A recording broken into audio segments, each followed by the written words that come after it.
दोस्तों आज हम डिस्कस करने वाले हैं यूपी पुलिस कांस्टेबल का जो पेपर 17 फरवरी 2024 का सेकंड शिफ्ट का एग्जाम हुआ था, उसमें जीके और जीएस के जो क्वेश्चंस पूछे गए थे उन सभी को आज हम इस लेक्चर के अंदर डिस्कस करने वाले हैं। तो चलिए डिस्कस करते हैं without wasting of time. Question number first, निम्नलिखित में से किसमें लैक्टिक एसिड होता है? आपके सामने ऑप्शन है पालक, दही, सिरका और इमली। दोस्तों इस क्वेश्चन का करेक्ट आंसर होगा ऑप्शन बी। जो लैक्टिक एसिड होता है वो दही के अंदर पाया जाता है। देखो जो लैक्टिक एसिड होता है ये आपने सुना भी होगा, जब दूध खराब हो जाता है यानी कि पुराना दूध हो जाता है उसमें भी लैक्टिक एसिड देखने को मिलता है। साथ ही साथ जो दही है उसमें भी लैक्टिक एसिड पाया जाता है। और एक्सरसाइज करने के बाद में जब हमारी मसल्स के अंदर पेन होता है तो वो भी किसकी वजह से होता है दोस्तों? वो लैक्टिक एसिड की वजह से ही होता है। नेक्स्ट, जैसे कि इसमें पूछा गया है इमली, इमली के अंदर होता है दोस्तों टार्ट्रिक एसिड। टार्ट्रिक एसिड पाया जाता है इमली के अंदर। और वहीं हमने डिस्कस किया था लास्ट लेक्चर में कि जो पालक होता है, पालक और टमाटर, टमाटर और पालक इन दोनों को ही अवॉइड करना चाहिए। किसके पेशेंट को? किडनी के पेशेंट को। जिसकी किडनी के अंदर स्टोन होती है उनको पालक और टमाटर दोनों को अवॉइड करना चाहिए, क्योंकि किडनी के अंदर जो स्टोन बनी होती है वो कैल्शियम ऑक्जेलेट की बनी होती है। और पालक में क्या होता है? पालक में होता है दोस्तों ऑक्जेलिक एसिड। तो इसलिए इनको मना किया जाता है खाने के लिए कि आपको टमाटर या पालक नहीं खाना चाहिए, क्योंकि जो किडनी के अंदर स्टोन अर्थात पथरी होती है वो कैल्शियम ऑक्जेलेट की बनी होती है। इसलिए हमें पालक या फिर टमाटर को अवॉइड करना चाहिए खाने से।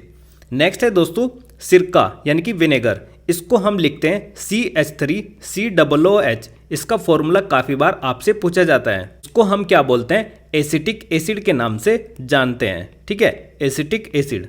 नेक्स्ट आपसे पूछा जाता है कि जो सिट्रिक एसिड होता है, सिट्रिक एसिड किस में होता है? तो जो खट्टे फल होते हैं, जैसे आपने सुना होगा अंगूर, आंवला, नींबू, इन सभी में क्या पाया जाता है? सिट्रिक एसिड पाया जाता है।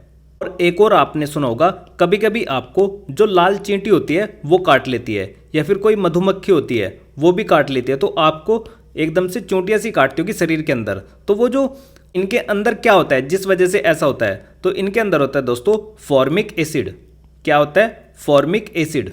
ठीक, इसी फॉर्मिक एसिड का दूसरा नाम क्या लिख देते हैं हम? Methanoic acid. METHONIC, methanoic acid. और मैथोनोइक एसिड का फॉर्मूला क्या है? HCOOH।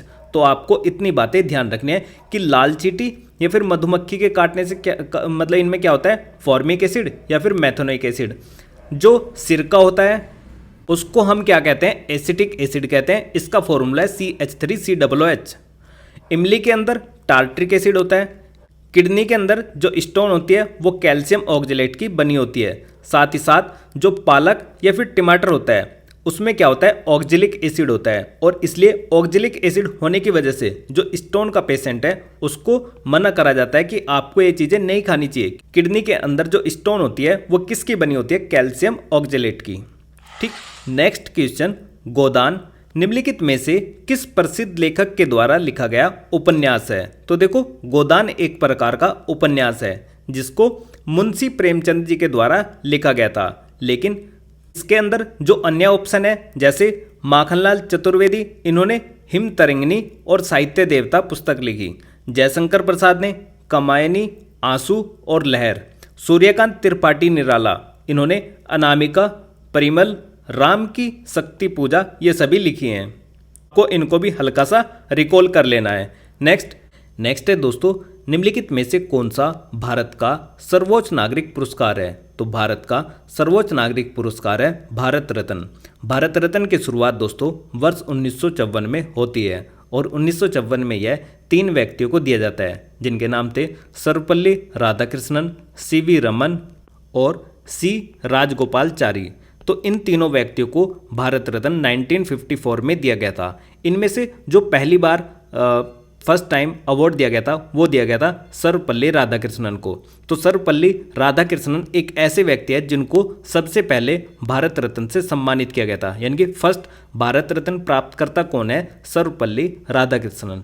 नेक्स्ट आपको ध्यान रखना है, जब 1954 में इसकी शुरुआत हुई थी तो यह मरणोपरांत नहीं दिया जाता था। वर्ष 1966 से इसको मरणोपरांत भी दिया जाने लगा और 1966 में ही दोस्तों यह किसको मिला था? ये मिला था लाल बहादुर शास्त्री जी को।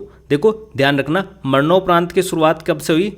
1966 से, और 1966 में यह लाल बहादुर शास्त्री जी को दिया गया। उसके बाद 1971 का आपको याद रखना है, इंदिरा गांधी जी को दिया गया। और 1980 में मोस्ट इम्पोर्टेंट, जो कि काफ़ी बार पूछा जाता है, मदर टेरेसा को दोस्तों यह वर्ष 1980 में दिया गया। उसके बाद एक और मोस्ट इंपॉर्टेंट 1987 का अवार्ड। 1987 में दोस्तों भारत रत्न एक ऐसे व्यक्ति को दिया गया जो भारत का व्यक्ति नहीं था, फर्स्ट नॉन सिटीजन को यह दिया जाता है, और उसका नाम क्या था? खान अब्दुल गफ्फार खान।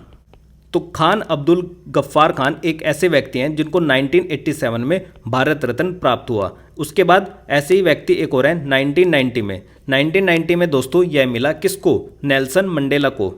और नेल्सन मंडेला भी एक ऐसे व्यक्ति थे जो भारत के व्यक्ति नहीं थे, या कहाँ के व्यक्ति थे? अफ्रीका के थे। तो इतनी बातें आपको याद रखना है। साउथ अफ्रीका का यह व्यक्ति था नेल्सन मंडेला। इसको कब मिला? 1990 में। तो दोनों के दोनों ऐसे सिटीजन हैं जो कि नॉन इंडियन है, ये भारतीय नहीं है। और 1990 में दोस्तों यह अवार्ड दिया जाता है किसके साथ में? डॉक्टर भीमराव अंबेडकर। डॉक्टर भीमराव अंबेडकर को भी दोस्तों 1990 में ही यह अवार्ड दिया जाता है। नेक्स्ट, इसके बाद भी आपको 2-3 इंपॉर्टेंट नाम और याद रखने हैं। जैसे 1997 में दोस्तों यह मिलता है एपीजे अब्दुल कलाम को, तो ये भी इंपॉर्टेंट फिगर है। नेक्स्ट, उसके बाद 1990 में एक व्यक्ति थे जिनका नाम था अमर्त्य सेन, और अमर्त्य सेन को दोस्तों इकोनॉमी के फील्ड में दिया जाता है। सारे के सारे क्वेश्चन इसलिए बता रहा हूँ क्योंकि ये पहले पूछे गए हैं, इसलिए हो सकता है कि आपसे कोई भी क्वेश्चन पूछा जा सकता है। जैसे कि इसने भारत रत्न का जिक्र किया है, तो ऐसा कोई भी क्वेश्चन भारत रत्न से संबंधित पूछा जा सकता है।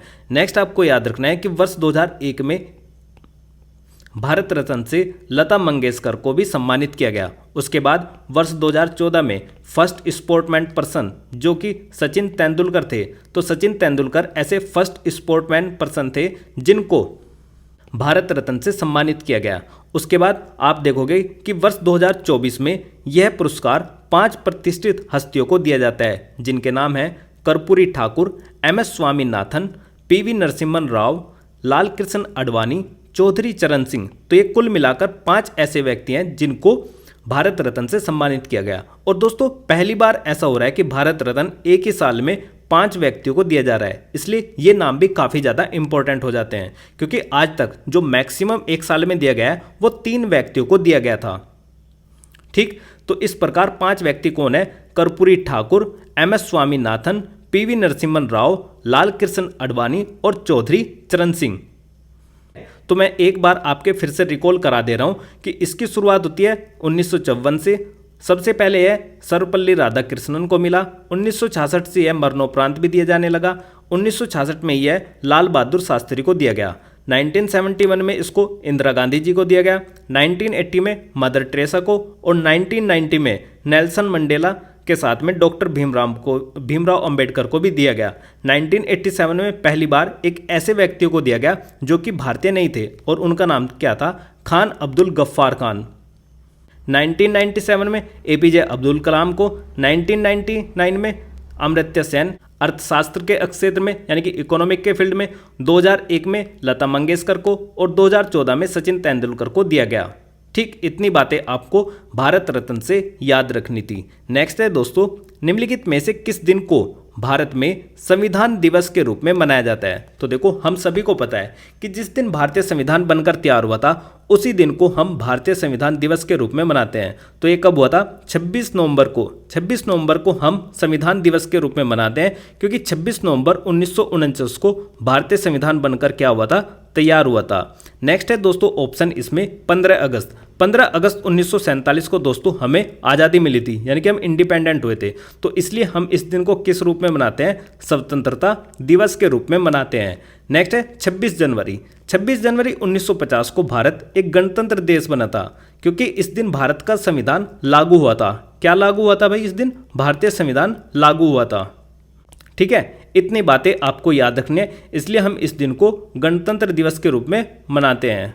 और गणतंत्र दिवस को इंग्लिश में क्या बोलते हैं हम? Republic day.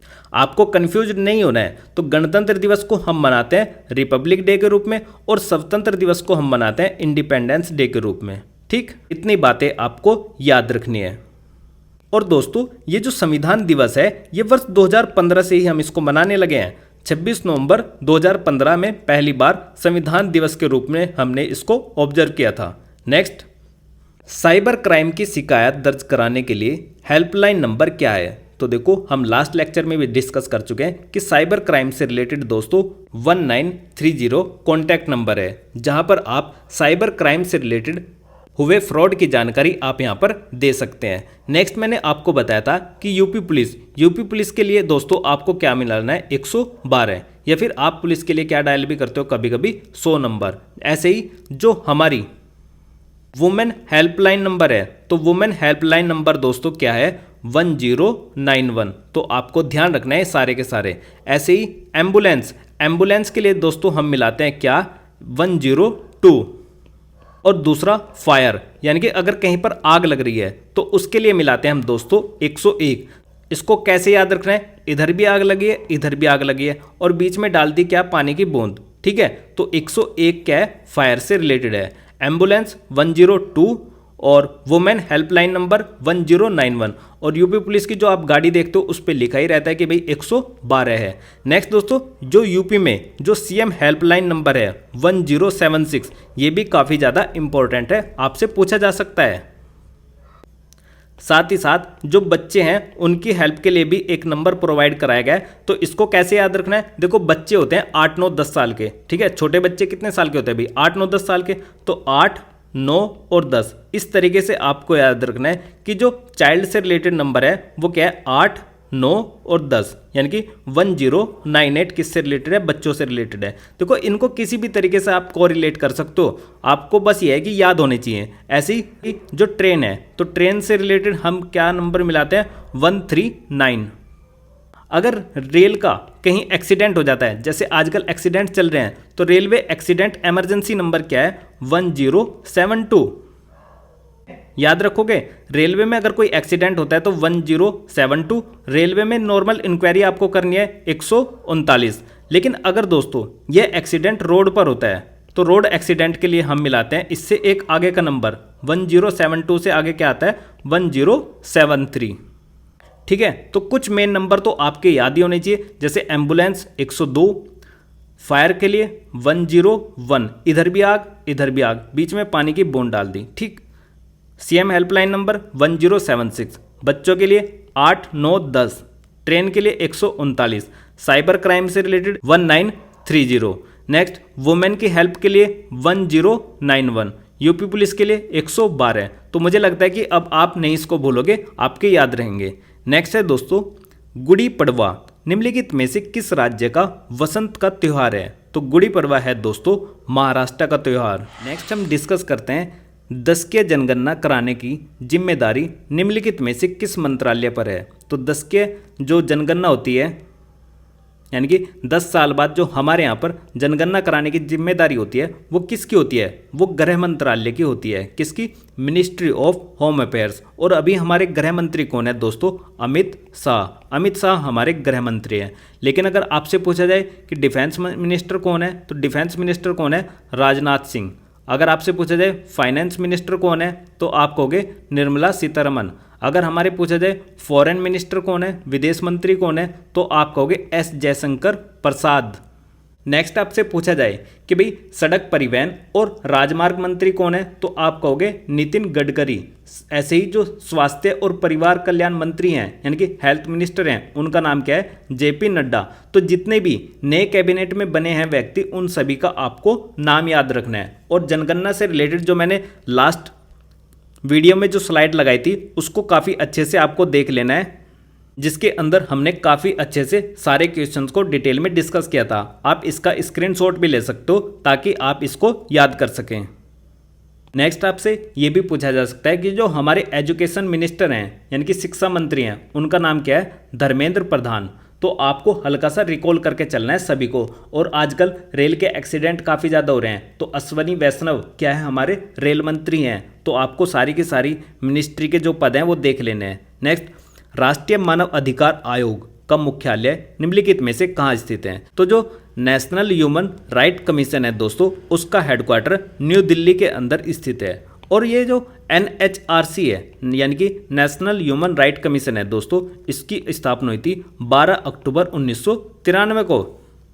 यह एक स्वतंत्र और एक वैधानिक संस्था है दोस्तों, ये बात आपको याद रखनी है। और अंतर्राष्ट्रीय मानव अधिकार दिवस को हम मनाते हैं 10 दिसंबर के रूप में। आपने देखा भी होगा कि भाई मानव अधिकार दिवस कब मनाया जाता है, तो कब मनाया जाता है? 10 दिसंबर के दिन मनाया जाता है। नेक्स्ट है दोस्तों, भारत का सबसे बड़ा अंतर्विभागीय अभिसरण कार्यक्रम ऑपरेशन कायाकल्प निम्नलिखित में से किस राज्य की सरकार के द्वारा शुरू किया गया था? तो दोस्तों जो ऑपरेशन कायाकल्प है वह किया गया था उत्तर प्रदेश सरकार के द्वारा। इस ऑपरेशन की शुरुआत दोस्तों वर्ष 2019 में की गई थी। इसका उद्देश्य उत्तर प्रदेश में जो शिक्षा की सुविधाएं हैं उनमें लगातार सुधार करने का उद्देश्य था, इसलिए इसका नाम क्या था? ऑपरेशन कायाकल्प। और इसकी शुरुआत कब की गई थी? वर्ष 2019 में। इसके तहत जो प्राथमिक और माध्यमिक विद्यालय थे उनको क्या बनाना था? स्मार्ट बनाना था। अब दोस्तों कितने स्मार्ट बने हैं, कितने नहीं बने हैं, तो ये आपके लोकल में जो भी प्राथमिक या फिर माध्यमिक विद्यालय होगा उसको आप देख सकते हो। अगर वो स्मार्ट बना है तो देखो ये योजना सक्सेस रही, यानी कि ये ऑपरेशन सक्सेस रहा। और अगर नहीं बना है तो भाई वो कंप्लीटली फेलियर रहा है। लेकिन वैसे मैं बता दूं कि मेरे आसपास में जितने भी प्राथमिक हो या फिर माध्यमिक विद्यालय हो जितने भी, वो कोई भी स्मार्ट नहीं है। तो ये कंप्लीटली क्या है? उत्तर प्रदेश सरकार का एक मुझे तो लगता है कि कंप्लीट फेलियर ऑपरेशन रहा है। इस ऑपरेशन से कोई ज़्यादा बेनिफिट शिक्षा के क्षेत्र में नहीं देखने को मिला। नेक्स्ट है दोस्तों, उत्तर प्रदेश की पुलिस की टैगलाइन क्या है? तो देखो दोस्तों, उत्तर प्रदेश की जो पुलिस की टैगलाइन है हम जानते हैं SASH के नाम से, यानी कि सुरक्षा आपकी और संकल्प हमारा। तो इस क्वेश्चन का करेक्ट आंसर होगा ऑप्शन डी, यानी कि सुरक्षा आपकी संकल्प हमारा उत्तर प्रदेश पुलिस की टैगलाइन है SASH। नेक्स्ट है दोस्तों, आर्यभट्ट प्रेक्षण विज्ञान अनुसंधान संस्थान उत्तराखंड राज्य के निम्नलिखित में से किस जिले में स्थित है? तो देखो ये पड़ता है नैनीताल के अंदर। नैनीताल के अंदर आर्यभट्ट प्रेक्षण विज्ञान अनुसंधान संस्थान स्थित है। इसके अलावा और भी जैसे औद्योगिक विश्वविज्ञान अनुसंधान केंद्र लखनऊ के अंदर स्थित है, भारतीय दलहन शोध संस्थान कानपुर के अंदर है, भारतीय पुरातात्विक सर्वेक्षण विभाग कलकत्ता के अंदर है, भारतीय खगोल संस्थान बेंगलुरु के अंदर स्थित है। तो आपको इन सभी संस्थानों के नाम याद रखने हैं ताकि एग्जाम में अगर कोई भी इस प्रकार का कोई क्वेश्चन आपसे पूछा जा सकता है तो उसको आप कर सके आसानी से। नेक्स्ट है दोस्तों, G20 का पूर्ण रूप क्या है? आपको बताना है कि G20 की फुल फॉर्म क्या है। तो G का मतलब होता है दोस्तों ग्रुप, और ग्रुप ऑफ 20 के नाम से इसको जाना जाता है। देखो G20 में क्या है दोस्तों, 19 तो कंट्री हैं और एक क्या है? यूनियन है, जिसको हम यूरोपियन यूनियन के नाम से जानते हैं। इस G20 की स्थापना दोस्तों वर्ष 1999 में की गई थी। क्यों की गई थी? देखो जब 1990 के दशक में क्या हुआ था, एक वैश्विक स्तर में मंदी देखी गई थी, तो वैश्विक आर्थिक और वित्तीय मुद्दों पर चर्चा करने के लिए 1999 में G20 की स्थापना की गई थी। ठीक है, इतनी बात याद रखोगे। और दोस्तों वर्ष 2023 में जो G20 की अध्यक्षता करी वो हमारे प्यारे देश भारत ने करी, यानी कि इंडिया ने करी। ठीक, उसके बाद 2024 में जो अध्यक्षता कर रहा है वो कौन कर रहा है? ब्राज़ील। तो इससे भी आपसे क्वेश्चन पूछे जा सकते हैं कि भाई 2023 में किसने करी? इंडिया ने करी। 2024 में कौन करेगा? ब्राज़ील करेगा। G20 की स्थापना कब हुई? 1999 में हुई। यह क्या है? ग्रुप ऑफ 20 हैं। इसके अंदर कितनी कंट्री हैं? 19 कंट्री हैं। एक संघ है जिसको हम यूरोपियन यूनियन के नाम से जानते हैं। नेक्स्ट है दोस्तों, संयुक्त राज्य अमेरिका में स्थित ग्रैंड कैनियन निम्नलिखित में से किस नदी पर निर्मित किया गया था? तो दोस्तों जो ग्रैंड कैनियन है ये एक प्रकार की सबसे बड़ी घाटी या फिर जॉर्ज है। यह कोलोराडो रिवर पर स्थित है। यह घाटी अधिकांशतः ग्रैंड कैनियन नेशनल पार्क से घिरी हुई है, जो अमेरिका के सबसे पुराने राष्ट्रीय उद्यानों में से एक है। तो ग्रैंड कैनियन क्या है? एक प्रकार की सबसे बड़ी घाटी या फिर जॉर्ज है। नेक्स्ट, भारत में राष्ट्रव्यापी जीएसटी का विचार सबसे पहले निम्नलिखित में से किसके द्वारा प्रस्तावित किया गया था? तो आपको बताना है कि जो जीएसटी का विचार दिया गया था भारत में सबसे पहले, वो किसके द्वारा दिया गया था? इस क्वेश्चन का करेक्ट आंसर है दोस्तों ऑप्शन बी, यानी कि केलकर टास्क फोर्स। जो केलकर टास्क फोर्स है उसके द्वारा जीएसटी का विचार सर्वप्रथम दिया गया था। अब जीएसटी से देखो, हर एक परीक्षा की पाली में एक एक क्वेश्चन पूछा जा रहा है, तो जीएसटी से रिलेटेड जितने भी इंपॉर्टेंट क्वेश्चंस हैं उन सभी को देख लेते हैं। जैसे जीएसटी भारत में लागू हुआ दोस्तों 1 जुलाई 2017 को, इसलिए जीएसटी दिवस हम कब मनाते हैं? 1 जुलाई को, क्योंकि 1 जुलाई को यह भारत में लागू हुआ। जीएसटी की full form goods and service tax अर्थात वस्तु एवं सेवा कर के नाम से इसको जाना जाता है। अब देखो, जो जीएसटी का जो बिल था दोस्तों वो 122वें नंबर का बिल था, यानी कि कब लाया गया था? वर्ष 2014 में। और वर्ष 2014 में राष्ट्रपति थे उस समय पर प्रणब मुखर्जी। तो प्रणब मुखर्जी के द्वारा इसको स्वीकृति दे दी गई थी कब? 8 सितंबर 2016 में। 8 सितंबर 2016 को राष्ट्रपति प्रणब मुखर्जी के द्वारा इस बिल को स्वीकृति दे दी। अब स्वीकृति देने के बाद में जो हमारे संविधान में संशोधन हुआ इसके नाम से, तो ये क्या हुआ? 101वें नंबर का संविधान संशोधन किया गया। क्योंकि दोस्तों जितने भी बिल पार्लियामेंट में लाए जाते हैं वो सारे के सारे पास नहीं होते, उनमें से कुछ ही बिल क्या होते हैं? पास होते हैं। और जो बिल पास हो गया उसको हम क्या मान लेते हैं? अधिनियम के रूप में मान लेते हैं। तो यह क्या हुआ? जब 122वें नंबर का संविधान संशोधन बिल था, अब यह बिल क्या बन गया? संविधान संशोधन अधिनियम बन गया, यानी कि एक्ट बन गया। कौन से नंबर का? 101 नंबर का। क्या कहेंगे हम इसको? CAA, यानी कि कॉन्स्टिट्यूशन अमेंडमेंट एक्ट, संविधान संशोधन अधिनियम। तो कौन से नंबर का? 101 नंबर का। और दोस्तों ये कब हुआ? वर्ष 2016 में। ठीक, इसके माध्यम से भारत में क्या हुआ? जीएसटी को लागू किया गया संपूर्ण भारत में। अब जीएसटी में जो पंजीकरण संख्या है वो कितनी डिजिट है? 15 डिजिट है। और इसमें रेट कितनी है? 5%, 12%, 18% और 28%। जीएसटी को हम 3 जगह पर कैटेगराइज करते हैं, SGST, CGST, IGST। SGST का मतलब state goods and service tax, CGST central goods and service tax, IGST integrated goods and service tax. इन सभी क्वेश्चंस को आपको याद रखना है। लेकिन दोस्तों और भी मैं कुछ आपको बातें बताता हूं, जैसे कि जब ये 101 नंबर का कॉन्स्टिट्यूशन अमेंडमेंट एक्ट हुआ 2016 में, तो इसके माध्यम से भारतीय संविधान में कुछ आर्टिकल्स को जोड़ा गया। जैसे कि आप देखोगे 246A, 269A और 279A, इन सभी आर्टिकल्स को भारतीय संविधान में जोड़ा गया।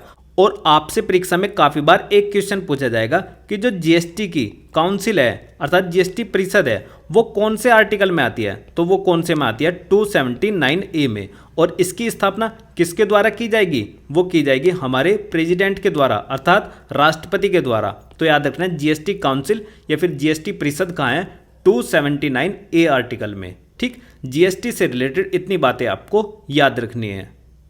नेक्स्ट है दोस्तों, भारत का निम्नलिखित में से कौन सा पड़ोसी देश भारत के साथ भूमि सीमा साझा नहीं करता?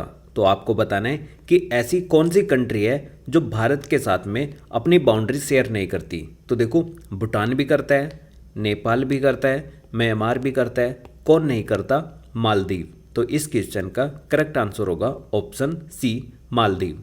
देखो दोस्तों, भारत के साथ में 7 कंट्री ऐसी हैं जो इंटरनेशनल बाउंड्री शेयर करते हैं। जैसे पहली पाकिस्तान, दूसरी अफगानिस्तान, तीसरी चाइना, चौथा नेपाल, पांचवा भूटान, छठा म्यांमार और सातवां बांग्लादेश। तो कुल मिलाकर ये 7 कंट्री हैं जो भारत के साथ में इंटरनेशनल बाउंड्री शेयर करते हैं। और इंटरनेशनल बाउंड्री शेयर करते हैं कितने किलोमीटर की? 15,200 किलोमीटर की इंटरनेशनल बाउंड्री शेयर करते हैं। और ये कितने राज्यों के साथ में शेयर करते हैं? तो ये करते हैं 16 स्टेट और 2 यूनियन टेरिटरी। 2 यूनियन टेरिटरी कौन सी हैं? एक जम्मू एंड कश्मीर और दूसरी लद्दाख यूनियन टेरिटरी। देखो, लद्दाख के साथ में इधर चाइना वाला एरिया होगा, अफगानिस्तान वाला होगा और ये पाकिस्तान किसके साथ में होगा, जम्मू एंड कश्मीर के साथ में और लद्दाख के साथ में। तो इस तरीके से आपको पता होना चाहिए कि 16 राज्य और 2 केंद्र शासित प्रदेश ऐसे हैं जो 7 देशों के साथ में इंटरनेशनल बाउंड्री शेयर करते हैं। ठीक है, तो आपको पता होना चाहिए ये जो यहाँ से लेकर ये सारी की सारी बाउंड्री है, ये हमारी इंटरनेशनल बाउंड्री है, जो कि 16 राज्य 16 राज्य और 2 केंद्र शासित प्रदेश 7 देशों के साथ में सीमा साझा करते हैं। ठीक है, नेक्स्ट आपसे ये भी पूछा जा सकता है कि जो हमारा उत्तर प्रदेश है, उत्तर प्रदेश कितने राज्यों के साथ में सीमा साझा करता है। तो देखो, पहला उत्तराखंड के साथ में, दूसरा हिमाचल प्रदेश के साथ में, तीसरा हरियाणा के साथ, चौथा राजस्थान के साथ, पांचवा मध्य प्रदेश के साथ में, छठे पर छत्तीसगढ़ के साथ में, सातवां झारखंड और आठवां बिहार। तो उत्तर प्रदेश कुल मिलाकर 8 राज्यों के साथ में सीमा साझा करता है। ये बात की जानकारी भी आपको होनी चाहिए। ठीक है दोस्तों, नेक्स्ट हम डिस्कस करते हैं टोक्यो एशिया में निम्नलिखित में से किस देश की राजधानी है। तो टोक्यो दोस्तों जापान की राजधानी है, जबकि आप देखोगे जो थाईलैंड है, थाईलैंड की राजधानी क्या है, बैंकॉक। बाली कोई राजधानी नहीं है और चाइना की राजधानी क्या है दोस्तों, बीजिंग। ठीक है, जैसे कि लास्ट लेक्चर में मैंने आपको काफ़ी सारी इंपॉर्टेंट कैपिटल्स दिखाई थी जो कि आपको याद रखनी है। जैसे ये रहा, भारत की राजधानी नई दिल्ली, इसकी करेंसी रुपया, इसकी संसद को पार्लियामेंट कहते हैं। ऐसे ही बांग्लादेश की राजधानी ढाका, अफगानिस्तान की काबुल, भूटान की थिम्पू, पाकिस्तान की इस्लामाबाद, श्रीलंका की श्री जयवर्धने कोट्टे, नेपाल की काठमांडू, म्यांमार की नापिता, ठीक है, चाइना की बीजिंग, मालदीव की माले। तो इस प्रकार से आपको इन सभी राजधानियों के नाम को याद करना है कि कौन सी किसकी राजधानी पड़ती है। ठीक है, आप इसका स्क्रीनशॉट भी ले सकते हैं। ठीक है, इस तरीके से आपको सारी की सारी एक बार ध्यान रखने की भाई कौन से देश की राजधानी कौन सी है। साथ ही साथ यहाँ पर करेंसी भी पूछी गई है। और ये जो बाली शहर है, ये बाली इंडोनेशिया के अंदर में पड़ता है। और दोस्तों इंडोनेशिया से रिलेटेड एक बात आपको याद रखनी है कि इंडोनेशिया की राजधानी वैसे तो है जकार्ता, लेकिन इसकी एक नई राजधानी भी बनाई जाने की बात चल रही है, बन गई है। उसका नाम क्या है, नुसंतरा। ठीक है, तो कुछ भी आ सकता है, नुसंतरा भी और जकार्ता भी इंडोनेशिया की राजधानी है। नेक्स्ट आपसे ये भी पूछा जा सकता है, जो भारत में 29वां राज्य बना था, आपको पता होगा। वैसे तो भारत में वर्तमान में कितने राज्य हैं, 28 राज्य हैं और 8 केंद्र शासित प्रदेश अर्थात यूनियन टेरिटरी हैं। लेकिन भारत में 29वां राज्य बना था दोस्तों, क्या, तेलंगाना। अब हुआ क्या था कि जम्मू एंड कश्मीर जो हमारा पहले राज्य होता था, स्टेट होता था, उसको हमने राज्य की कैटेगरी से ख़त्म कर दिया था और उसको Jammu and Kashmir union territory और दूसरा लद्दाख यूनियन टेरिटरी में बदल दिया था। तो इस प्रकार 29 से हमारे राज्य कम होकर कितने हो गए थे, 28 हो गए थे। तो ये जो 29वां राज्य बना था ना तेलंगाना, कब, 2 जून 2014 को। इसकी राजधानी क्या बनाई गई थी उस समय पर, हैदराबाद बनाई गई थी। लेकिन हैदराबाद साथ साथ में किसकी राजधानी भी थी, आंध्र प्रदेश की। और आंध्र प्रदेश की राजधानी ये कब तक बनाई गई थी, 10 सालों के लिए। लेकिन अब 2014 के बाद से 2024 में 10 साल पूरे हो चुके हैं। तो आंध्र प्रदेश की जो राजधानी है वर्तमान में, उसका नाम क्या है, अमरावती है। तो ये बात आपको ध्यान रखनी है, अमरावती वर्तमान में आंध्र प्रदेश की राजधानी है, जबकि तेलंगाना की राजधानी क्या है, हैदराबाद है। और भारत में इस समय पर कितने राज्य हैं, 28 राज्य, 8 केंद्र शासित प्रदेश हैं। देखो 2014 तक का सिनेरियो कैसा था, 2014 तक भारत में 29 राज्य हो गए थे और 7 केंद्र शासित प्रदेश हो गए थे। कब, 2014 तक। लेकिन दोस्तों वर्ष 2019 में 370 को लेकर काफ़ी सारे बदलाव हुए। तो 2019 में Jammu and Kashmir reorganisation act लेकर आया जाता है वर्ष 2019 में। और इसके माध्यम से जो जम्मू और कश्मीर था, इसको 2 जगह पर तोड़ दिया। ये पहले क्या होता था, स्टेट होता था, अब स्टेट से तोड़कर इसको यूनियन टेरिटरी में बदल दिया। एक Jammu and Kashmir union territory और दूसरी लद्दाख यूनियन टेरिटरी। तो इस प्रकार भारत में जब राज्य को तोड़ा गया तो एक राज्य कम हो गया, तो कितने राज्य हो गए, 28 राज्य हो गए। लेकिन पहले जो केंद्र शासित प्रदेश होते थे उनकी संख्या कितनी थी? 7। अब ये 2 बन गए, तो 2 बनने से इनकी संख्या कितनी होगी? 7 + 2 यानी कि 9। अब आपके मन में आएगा कि यार मैंने तो आपको 8 केंद्र शासित प्रदेश बताए हैं। तो देखो भाई, एक और बदलाव हुआ है। जो दमन एंड दीव होता था पहले केंद्र शासित प्रदेश, और दूसरा दादरा एंड नागर हवेली होता था। ये दोनों अलग अलग केंद्र शासित प्रदेश होते थे, लेकिन इनको दोनों को बाद में क्या कर दिया? मर्ज कर दिया, आपस में इनका विलय कर दिया। अब जब 2 को 1 बना दिया तो इसका मतलब एक संख्या यहाँ पर भी कम हो जाएगी। तो इस प्रकार कुल मिलाकर भारत में कितने केंद्र शासित प्रदेश हो गए? 8 केंद्र शासित प्रदेश हो गए। ये सारी बातें आपको ध्यान रखनी है बहुत अच्छे से। नेक्स्ट दोस्तों, थांगका निम्नलिखित में से किस राज्य की सबसे लोकप्रिय कला शैली है? तो ये है दोस्तों सिक्किम की। ठीक है। नेक्स्ट आपको ध्यान रखना है कि ये जो बिहार है, बिहार की भी एक लोकप्रिय शैली है, काफ़ी ज़्यादा फेमस है, मधुबनी। मधुबनी पेंटिंग यहाँ के काफ़ी ज़्यादा फेमस है। ये भी बात आपको याद रखनी है।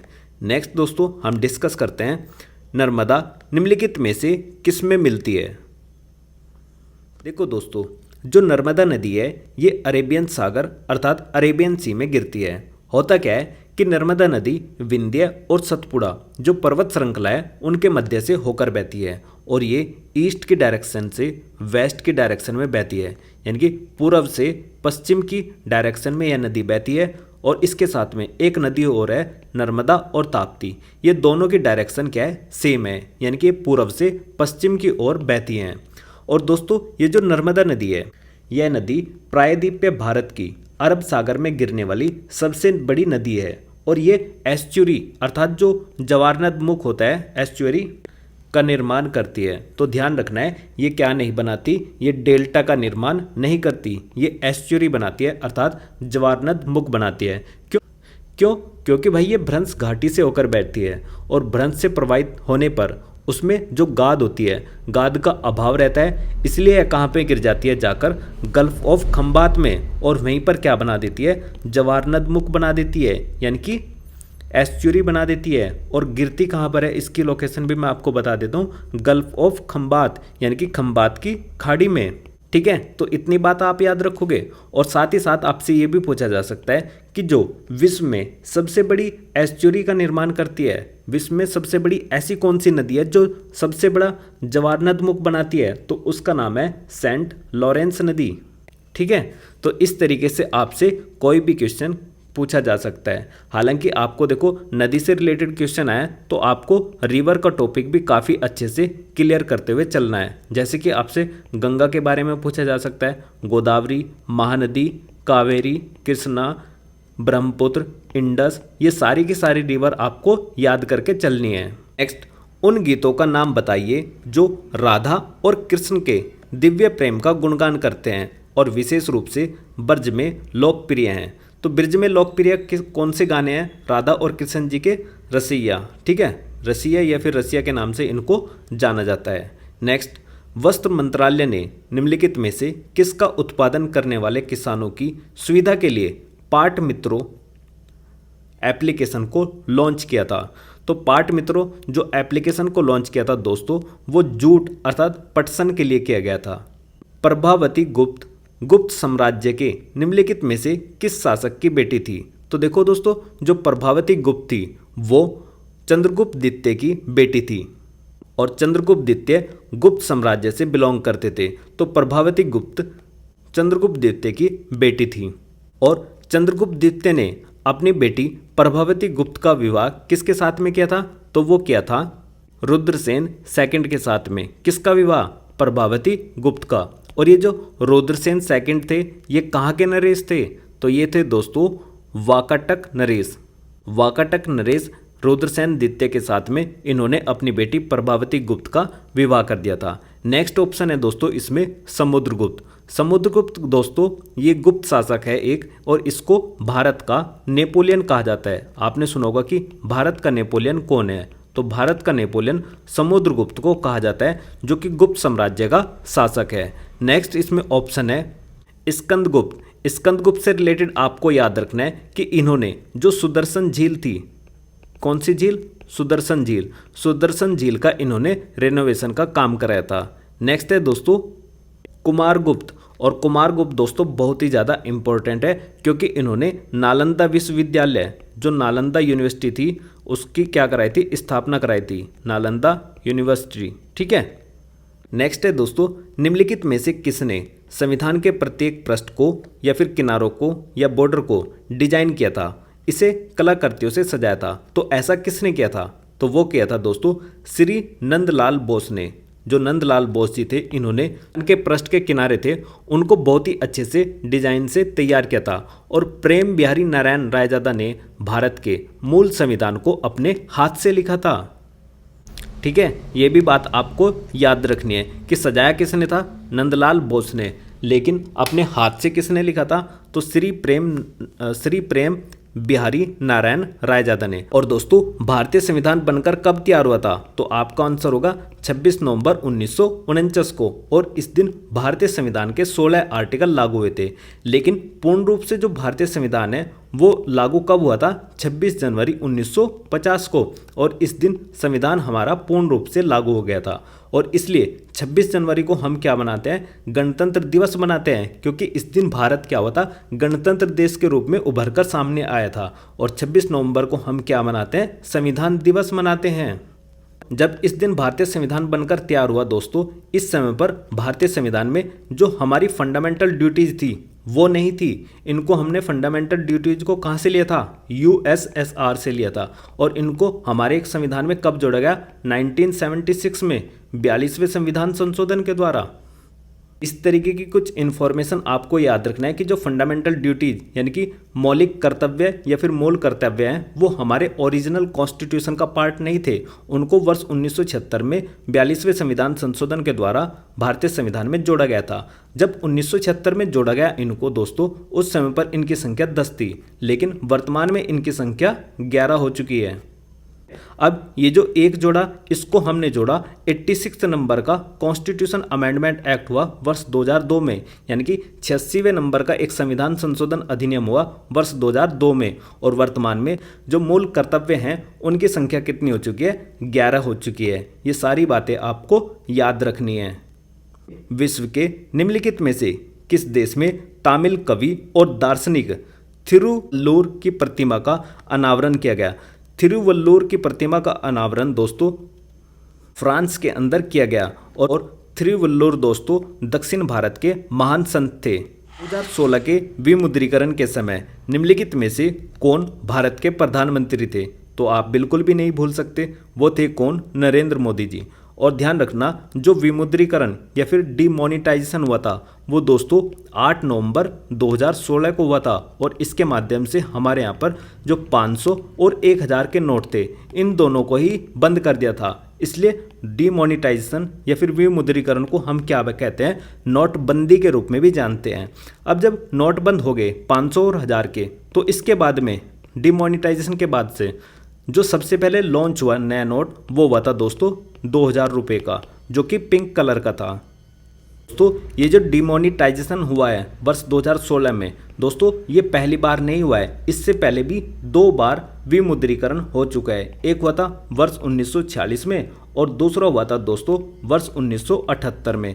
तो अब तक कुल मिलाकर 3 बार भारत में डिमोनिटाइजेशन अर्थात विमुद्रीकरण हो चुका है। और इसकी डेट आपको याद रखनी है, 8 नवंबर 2016। और इस समय पर प्रधानमंत्री कौन थे, श्री नरेंद्र मोदी जी।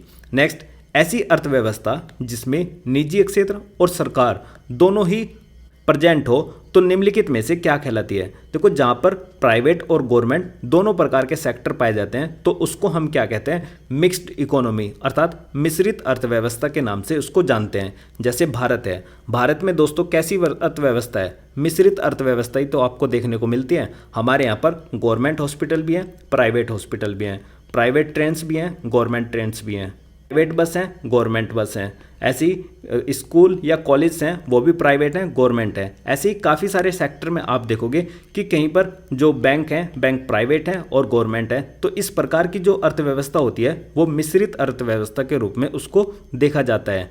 तो ऐसा कहाँ पर देखने को मिलेगा? जैसे भारत है, इंडिया में भी आपको ऐसा देखने को मिलेगा, मलेशिया में भी मिलेगा, इंडोनेशिया में भी मिलेगा। तो ये सारे के सारी कंट्री कैसी हैं, मिश्रित अर्थव्यवस्था को अपनाने वाली कंट्री हैं। नेक्स्ट है दोस्तों, भारतीय राष्ट्रीय आंदोलन की निम्नलिखित में से किस घटना के बाद रविंद्रनाथ टैगोर ने अपना दर्द और गुस्सा व्यक्त किया था और अपनी नाइटहुड की उपाधि का त्याग कर दिया था। देखो लास्ट लेक्चर में ही हमने डिस्कस किया था रविंद्रनाथ टैगोर जी से रिलेटेड कि इन्होंने अपनी नाइटहुड की उपाधि त्याग दी थी। कब? जब जलियांवाला बाग हत्याकांड हुआ था, जब जलियांवाला बाग मैसेकर हुआ था। और ये कब हुआ था दोस्तों? ये हुआ था 13 अप्रैल 1919 को। कब हुई थी दोस्तों? 13 अप्रैल 1919 को। और कहाँ पर? पंजाब के एक शहर अमृतसर के अंदर। और दोस्तों आपको कुछ और इन्फॉर्मेशन भी याद रखना है, जैसे बंगाल का विभाजन कब हुआ था? तो ये हुआ था वर्ष 1905 में। और कोमागाटो मारू हादसा हुआ था, ये हुआ था प्रथम विश्व युद्ध के दौरान। कब? वर्ष 1914 में। और लाला लाजपत राय जी पर लाठीचार्ज कब की गई थी दोस्तों? 1928 में। तो इस प्रकार से आपको इनके ईयर भी याद रखने हैं। जैसे कभी कभी आपसे पूछा जा सकता है, मैं कुछ इंपॉर्टेंट ईयर आपको 1 मिनट के अंदर बता देता हूँ कि जैसे आर्य समाज है, आर्य समाज की स्थापना कब हुई थी? 1875 में। नेक्स्ट आपसे पूछा जा सकता है कि जो इंडियन नेशनल कांग्रेस थी उसकी स्थापना कब हुई थी? तो उसकी हुई थी 1885 में, ठीक इसके 10 साल बाद। नेक्स्ट बंगाल का विभाजन हम डिस्कस कर चुके हैं कि 1905 में हुआ। और इस 1905 के बाद में बंगाल विभाजन के तुरंत बाद यहाँ पर क्या हुई? मुस्लिम लीग की स्थापना होती है। और मुस्लिम लीग की स्थापना कब हुई थी? वर्ष 1906 में। ये भी मोस्ट इंपॉर्टेंट है, याद रखना, एग्जाम में क्वेश्चन आ सकता है। उसके बाद सूरत में इंडियन नेशनल कांग्रेस का अधिवेशन हुआ था और उस अधिवेशन में एक फूट पड़ गई थी इंडियन नेशनल कांग्रेस में, और इंडियन नेशनल कांग्रेस 2 जगह पर टूट गई थी। तो ये कब हुआ था? 1907 में। कौन सा? सूरत अधिवेशन। ये भी बात आपको याद रखनी है। लेकिन सूरत अधिवेशन के बाद एक 1916 में लखनऊ के अंदर एक इंडियन नेशनल कांग्रेस का ही एक दोबारा से सम्मेलन होता है और इसको हम लखनऊ पैक्ट के नाम से भी जानते हैं। और यहाँ पर जो मुस्लिम लीग थी और कांग्रेस थी, इसमें समझौता हो गया था। नेक्स्ट आपको याद रखना है कि भारत में जो रोलेट एक्ट है, रोलेट एक्ट कब आया था दोस्तों? 1919 में। और जलियांवाला बाग हत्याकांड भी कब हुआ था? वर्ष 1919 में। और एक और जो मॉन्टेग्यू चैम्सफोर्ड सुधार के नाम से हम जानते हैं, वो भी कब हुआ था? 1919 में ही हुआ था। उसके बाद खिलाफत आंदोलन भी आपसे पूछा जा सकता है, ये कब हुआ था? 1920 में। लेकिन जो असहयोग आंदोलन था वो कब हुआ था? 1920 से लेकर 1922 तक। उसके बाद हमारे यहाँ पर क्या होता है? साइमन कमीशन आता है। साइमन कमीशन देखो बनकर तैयार हुआ था कब? वर्ष 1927 में। लेकिन वो इंडिया यानी कि भारत में कब आया था? अगले साल 1928 में। नेक्स्ट आपसे पूछा जा सकता है कि जो सविनय अवज्ञा आंदोलन था ये किस वर्ष हुआ था? तो ये हुआ था 1930 में। आपसे पूछा जा सकता है पूना पैक्ट कब हुआ था? वर्ष 1932 में। ऐसे ही प्रथम गोलमेज सम्मेलन 1930, दूसरे वाला 1931 और तीसरे वाला 1932। ये क्या थे? गोलमेज सम्मेलन थे। नेक्स्ट अगर आपसे पूछा जाए कि भारत छोड़ो आंदोलन कब हुआ था? तो भारत छोड़ो आंदोलन क्विट इंडिया मूवमेंट कब हुआ था? 9 अगस्त 1942 को। इसकी डेट भी काफ़ी बार पूछी जाती है, तो आपको ध्यान रखना है 9 अगस्त 1942 को भारत छोड़ो आंदोलन हुआ था। और आज़ाद हिंद फौज की स्थापना कब हुई थी? तो वो हुई थी 1943 में। किसकी? आज़ाद हिंद फौज। उसके बाद हमारे यहाँ पर कैबिनेट मिशन आता है और कैबिनेट मिशन भारत में कब आया? वर्ष 1946 में। तो इस तरीके से आपको कुछ ईयर याद रखना है जो कि इंपॉर्टेंट है, मैंने वो बताया आपको। जैसे आर्य समाज की स्थापना 1875, इंडियन नेशनल कांग्रेस की स्थापना 1885, 1907 में सूरत अधिवेशन हुआ जहां पर कांग्रेस में फूट पड़ गई, 1916 में मुस्लिम लीग के साथ में कांग्रेस का समझौता हुआ, इसको हम लखनऊ पैक्ट के नाम से भी जानते हैं। उसके बाद रोलेट एक्ट कब आया? 1919 में। और ये जो मॉन्टेग्यू चैम्सफोर्ड सुधार है ये भी 1919 में। और जो जलियांवाला बाग हत्याकांड हुआ था ये भी 1919 में हुआ था।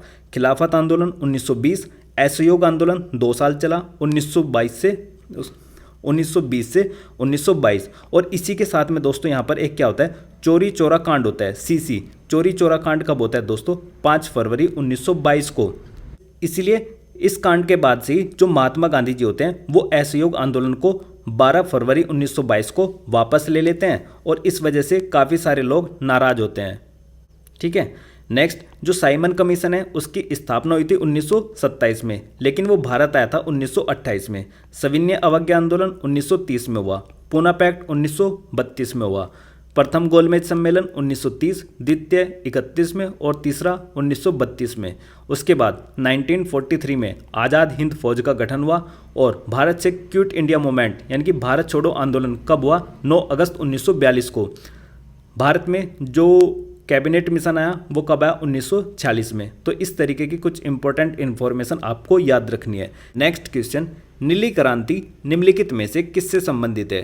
तो नीली क्रांति मत्स्य पालन के उत्पादन से संबंधित है। ऐसे ही आपसे और भी जो क्रांति हैं वो भी पूछी जा सकती हैं, जैसे पीली क्रांति जिसको हम येलो रिवॉल्यूशन के नाम से जानते हैं, ये तिलहन से रिलेटेड थी। नेक्स्ट, ऐसे ही जो व्हाइट रिवॉल्यूशन है अर्थात श्वेत क्रांति है वो दोस्तों किससे रिलेटेड है? मिल्क से रिलेटेड है। सिल्वर फाइबर रिवॉल्यूशन यानी कि सिल्वर फाइबर क्रांति ये किससे रिलेटेड थी?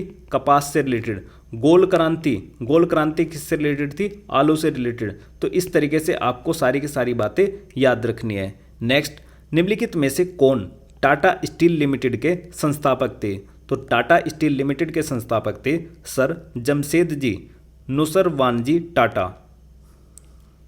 Sir Jamshedji Nusserwanji Tata Tata steel limited के संस्थापक थे।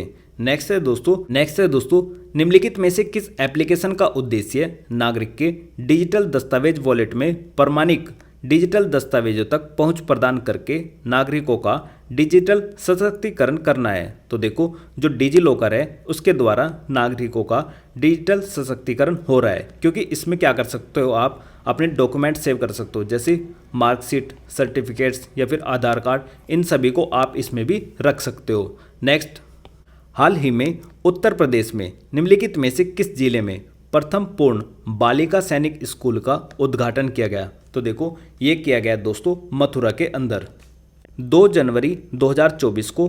जो हमारे डिफेंस मिनिस्टर, कौन है डिफेंस मिनिस्टर?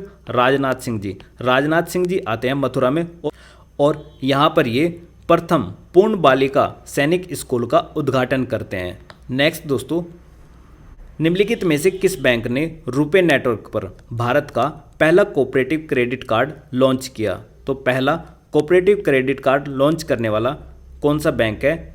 इंडसइंड बैंक ने भारत का पहला कोऑपरेटिव क्रेडिट कार्ड लॉन्च किया है। नेक्स्ट, याया तसो भारत के निम्नलिखित में से किस राज्य या केंद्र शासित प्रदेश में स्थित पहला जैव विविधता विरासत स्थल है?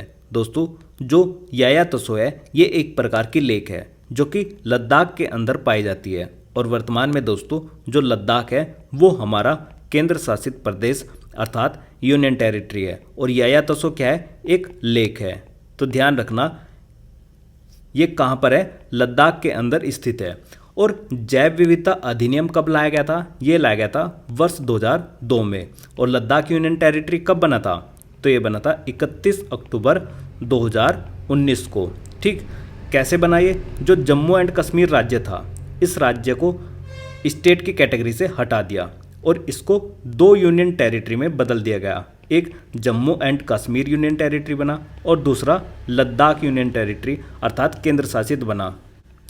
ठीक है, ये बातें आपको याद रखनी है इस टॉपिक से। नेक्स्ट, उत्तर प्रदेश राजस्व संहिता 2006 के अनुसार राज्य सरकार प्रत्येक जिले में कितने कलेक्टर नियुक्त करेगी?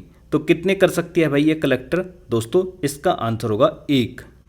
जो उत्तर प्रदेश राजस्व संहिता है 2006 के अनुसार राज्य सरकार प्रत्येक जिले में केवल 1 कलेक्टर नियुक्त कर सकती है। नेक्स्ट, वर्तमान में इलाहाबाद उच्च न्यायालय में न्यायाधीशों की स्वीकृत संख्या कितनी है? तो कितनी है? 160 है। और दोस्तों, जो हमारे यहाँ पर हाई कोर्ट्स हैं इनकी संख्या कितनी है? टोटल 25 है। तो भारत में वर्तमान में कुल 25 उच्च न्यायालय हैं। 1862 में पहली बार 3 हाई कोर्ट स्थापित किए गए थे जिनके नाम थे Calcutta high court, Bombay high court और मद्रास हाई कोर्ट। भारत में 24वां उच्च न्यायालय हैदराबाद में 2019 में तेलंगाना उच्च न्यायालय बनाया गया।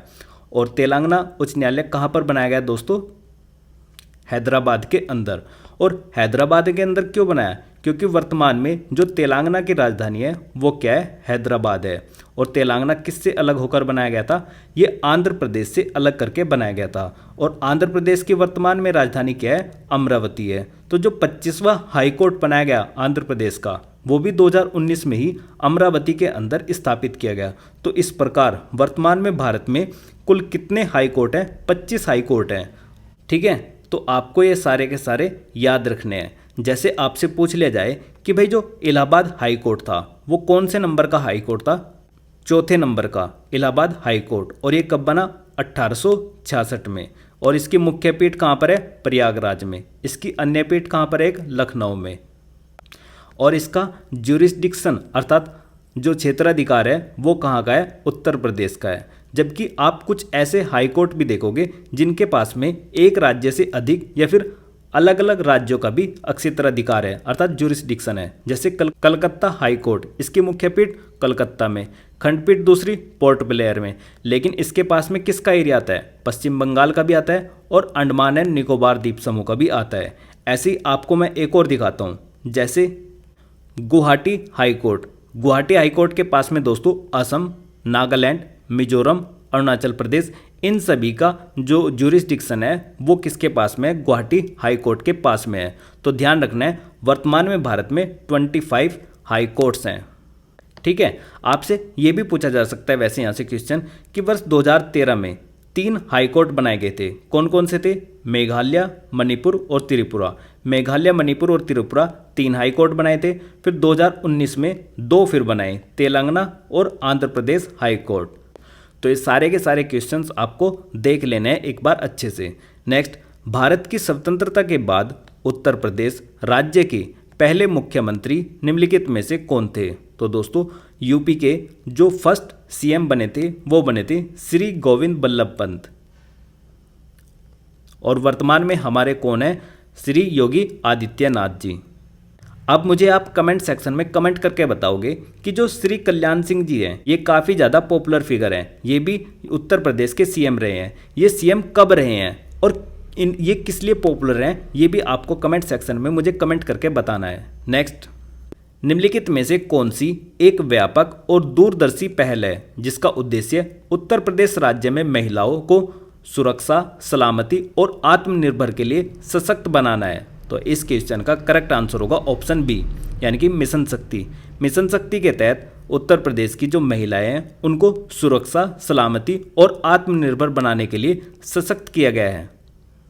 उत्तर प्रदेश की राज्य सीमा निम्नलिखित में से किस राज्य की सीमा को नहीं छूती। तो देखो अभी मैंने आपको बताया था कि जो यूपी है, यूपी की बाउंड्री 8 स्टेट के साथ में टच होती है। और 8 स्टेट कौन से हो गए, अगर आपने ज्योग्राफी को बहुत अच्छे से देखा है तो आप कह दोगे ऑप्शन देखते ही कि भाई जो तेलंगाना है ना, तेलंगाना के साथ में कभी भी यूपी की बाउंड्री शेयर नहीं होगी। जैसे हमने देखा था पहली बाउंड्री किसके साथ में होती है इसकी शेयर, यूपी की उत्तराखंड के साथ में, उसके बाद हिमाचल प्रदेश के साथ में, उसके बाद हरियाणा के साथ, फिर राजस्थान के साथ, फिर यहाँ पर एमपी के साथ में, इधर यहाँ पर छत्तीसगढ़, उसके बाद झारखंड, झारखंड के बाद बिहार। तो इस प्रकार आप देखोगे उत्तराखंड 1, हिमाचल प्रदेश 2, हरियाणा 3, राजस्थान 4, मध्य प्रदेश 5, छत्तीसगढ़ 6, झारखंड 7 और बिहार 8। तो इस प्रकार यूपी की कुल मिलाकर 8 राज्यों के साथ में बाउंड्री टच होती है। और वहीं मैंने ये भी बताया था आपको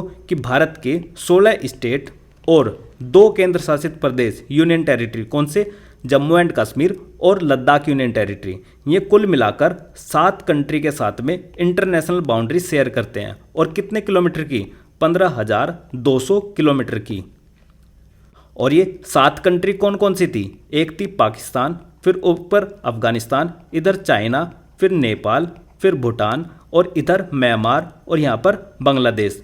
तो एक पाकिस्तान, दूसरा अफगानिस्तान, तीसरी चाइना, चौथा नेपाल, पांचवा भूटान, छठा म्यांमार और सातवां बांग्लादेश।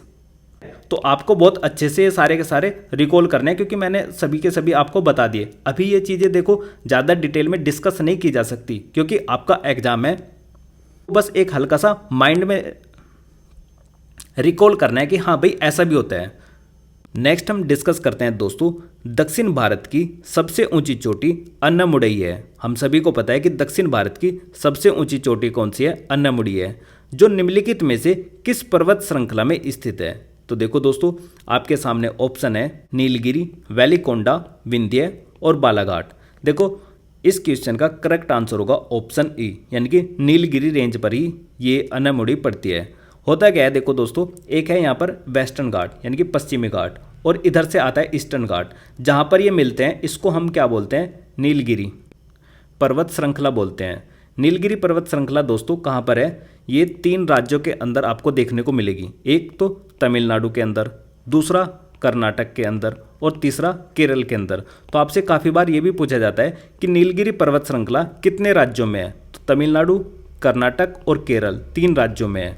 नेक्स्ट, जो अन्नामुडी है ये दक्षिण भारत की सबसे ऊंची चोटी है और इसकी हाइट कितनी है? 2695 यानी कि 2695 मीटर इसकी हाइट है। और ये कहाँ पर है दोस्तों? केरला के अंदर। जो टॉप पॉइंट दक्षिण भारत का देखने को मिलता है वो केरल के अंदर है, इसलिए ये क्या है? Highest peak of south India के नाम से इसको जाना जाता है। किसको?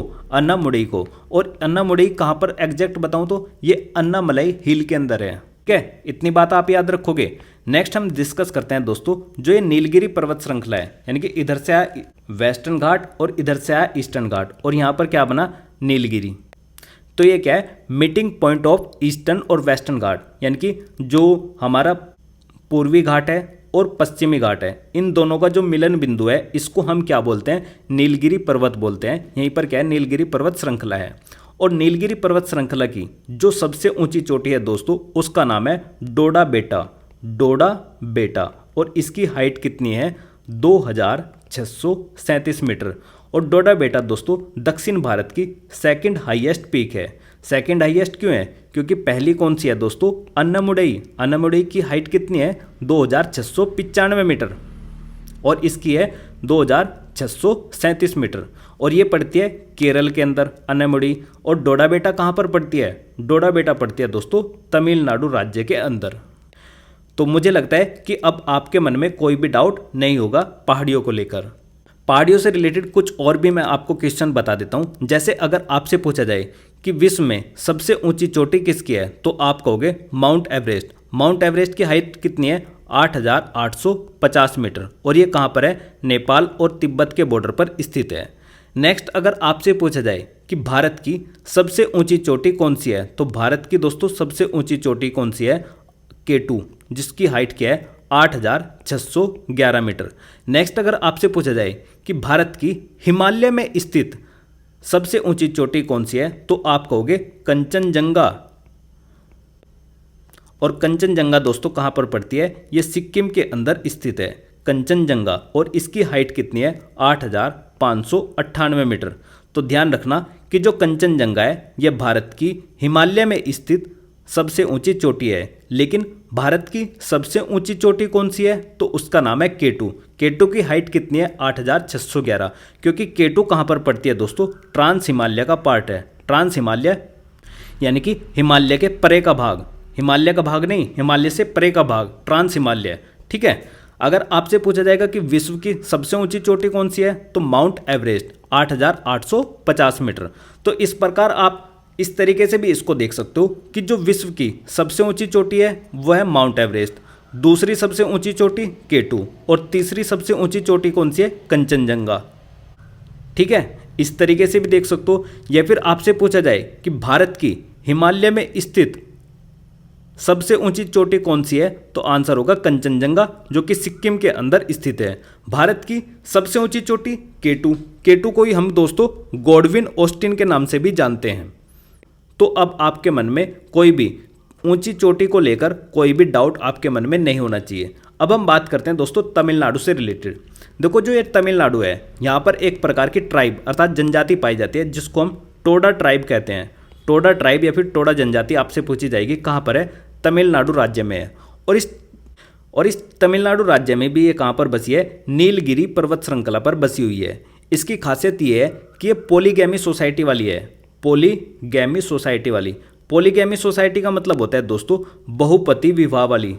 यह क्या है? जनजाति है।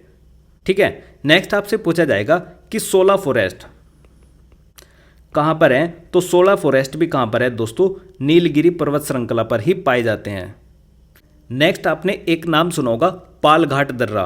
तो पालघाट जो दर्रा है दोस्तों वो क्या है, एक प्रकार का गैप है। और ये गैप कैसे है, जैसे यहाँ पर क्या है, एक कोच्चिन से एक रास्ता जाता है दोस्तों कहाँ तक, चेन्नई तक। यहाँ पर क्या है, चेन्नई। और इस साइड में कौन सी श्रृंखला है, नीलगिरी पर्वत श्रृंखला। इस साइड में क्या है, अन्नामलाई पर्वत श्रृंखला। और यहाँ पर क्या है, कोच्चि शहर, और यहाँ पर क्या है, चेन्नई शहर। तो दोस्तों इन दोनों के बीच में जो यहाँ पर एक पॉइंट है, ये गैप है, इसको हम किस नाम से जानते हैं, पालघाट दर्रा के नाम से जानते हैं। यानी कि इधर से उधर आया जा सकता है यहाँ पर, ठीक है। नेक्स्ट ऐसे ही अगर मैं आपको बताऊं, इसी पेज पर बता देता हूं कि जैसे ये रहा मुंबई, यहाँ पर मुंबई से अगर आप नासिक जाते हो, कहाँ पर जाते हो, नासिक। और मुंबई से आप कहाँ पर जाते हो दोस्तों, पुणे जाते हो। तो आप दो दर्रों से होकर जाते हो, दो गैप से। अगर आप मुंबई से जाते हो नासिक तो आप जाओगे थालघाट से, THAL। और अगर आप मुंबई से पुणे जाते हो तो आप जाओगे भोरघाट से। तो आपको ध्यान रखना है थालघाट, भोरघाट और पालघाट, ठीक। सारे के सारे मैं आपको बता चुका हूँ और ये रहा इसका एक्सप्लेनेशन जो कि हमने बहुत अच्छे से डिस्कस करा है। आप इसका स्क्रीनशॉट भी ले सकते हो। तो देखो यहाँ तक के जितने भी इस शिफ्ट में क्वेश्चन पूछे गए थे वो सारे के सारे हम डिस्कस कर चुके हैं। तो ये था इस वीडियो का एंड। आई होप आपको ये वीडियो पसंद आई होगी। अगर आपको ये वीडियो पसंद आई है तो इस वीडियो को लाइक कीजिए और अपने दोस्तों को शेयर कीजिए। तो मिलते हैं नेक्स्ट वीडियो में। Thank you for watching GS era.